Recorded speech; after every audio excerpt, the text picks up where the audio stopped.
大家好，我是谢雷，我是金子。今天我们去昆山的裕丰酒店演出，出发。老粉可能记得我去年花几百块在网上买了辆电瓶车，当时很多人说我是拍广告，其实我真的是自己骑的。现在我把我这1年的心得告诉大家，这个钱呢不要省，不要网购电瓶车，质量真的很差。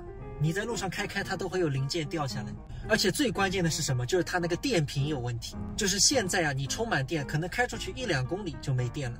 后来我去一个专门修电瓶车的地方，让那个师傅帮我把我的电池拆开来了，然后师傅就发现里面根本就没有铅的含量很少，全部都是胶水，就占那个重量。然后我花了600块换了个电瓶，就这个电瓶的钱放上去啊，这个电瓶车也要1000多了，那还不如直接买辆好的呢。所以小刘用自己的经验告诉大家，不要网购电瓶车，不要贪小便宜。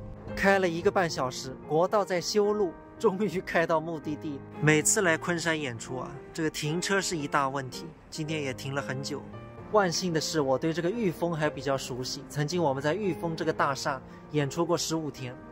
现在昆山也是很繁华。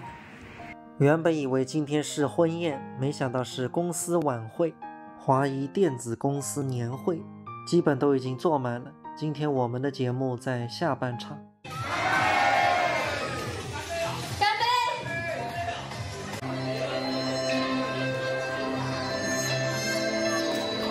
下半场演出最大的好处就是我们可以先吃晚饭。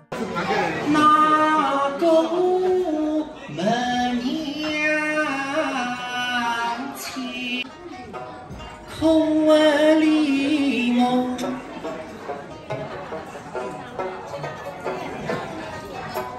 却是功立定恩，共同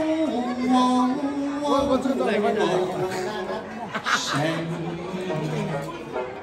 朋友们，演出结束了，这个就叫来也匆匆，去也匆匆。走起后右，困盖子，朋友们，再会。